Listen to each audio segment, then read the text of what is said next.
Bienvenidos a nuestra materia sobre el derecho procesal administrativo. Y antes de iniciar a desarrollar todos los temas, es importante que ustedes recuerden todas aquellas acepciones o conceptos que también se utilizaron en la materia sobre derecho administrativo en general, y es decir, recordar la pauta de la función administrativa, la parte de la administración en cuanto a su separación federal, estatal, municipal, los servidores, funcionarios públicos, los actos administrativos, ¿no?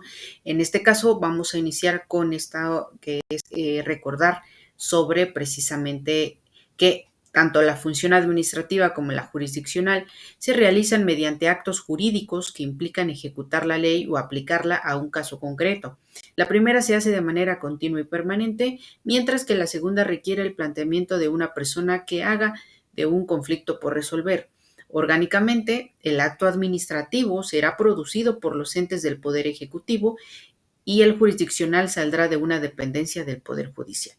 El acto administrativo persigue de manera inmediata o mediata, directa o indirecta, el beneficio colectivo o interés público por parte del acto jurisdiccional y tiene por objeto resolver una controversia que ha sido planteada o emitir una declaración a favor de un individuo determinado. Es decir, vamos a empezar estas cuestiones sobre básicamente que un procedimiento y un proceso pueden nacer, ¿no?, de un acto administrativo. Por lo tanto, son facultades recordar esta concepción de lo que significa un acto administrativo y podemos tener distintas excepciones. Yo aquí les presento únicamente dos. Toda declaración jurídica unilateral y ejecutiva en virtud de la cual la administración tiende a crear, reconocer, modificar o extinguir situaciones jurídicas subjetivas. Eso según el autor Fernández de Velasco. El segundo dice la declaración de voluntad de juicio, de conocimiento o deseo realizada por la administración en ejercicio de una potestad administrativa, distinta de la potestad reglamentaria. Eso según García, Enterría y Fernández, y esta definición es similar a la que aporta Guido Zanovi. Esto es en cuanto a los actos administrativos. Recordemos que cualquier acto administrativo en su diversidad podría iniciar un procedimiento administrativo. Ya vamos a ir encauzando las diferencias entre proceso y procedimiento, pero vamos a sentar las bases de estos actos administrativos, que es precisamente de la ramificación de las funciones administrativas. Como definición a nuestra materia, pues el derecho procesal administrativo es una rama del derecho administrativo que tiene por objeto regular la organización y atribuciones de los tribunales de justicia y la actuación de las distintas personas que intervienen en los procesos judiciales. Es decir, en estos procesos judiciales en materia de derecho administrativo.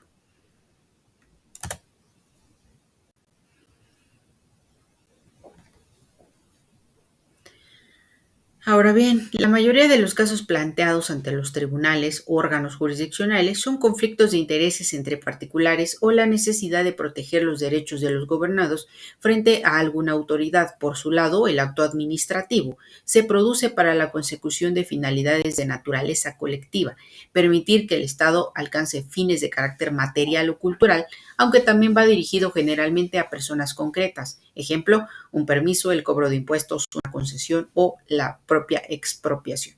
Es decir, entonces vamos a diferenciar que cuando hablemos de proceso estaremos hablando del Tribunal de Justicia Administrativa, antes era llamado el Tribunal de Justicia Fiscal y Administrativa. De manera contemporánea solo lo conocemos como el Tribunal de Justicia Administrativa.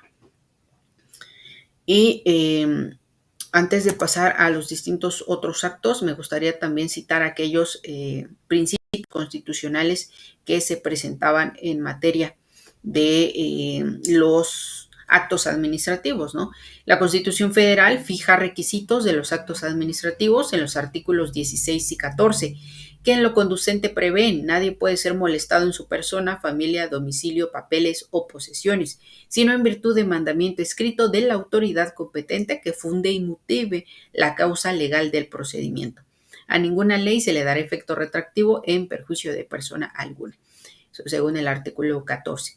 En el presente tema, pues tenemos una breve explicación de estas disposiciones en cuanto a lo que implican los requisitos que ha de satisfacer la acción de los órganos administrativos del Estado.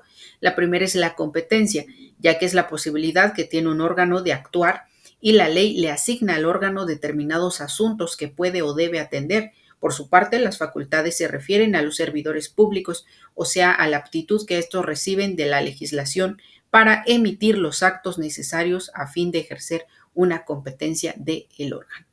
El segundo punto es la forma escrita, por lo tanto, el mandato constitucional es claro en el sentido de que los actos de autoridad han de ser por escrito. Esto constituye una garantía de certeza jurídica.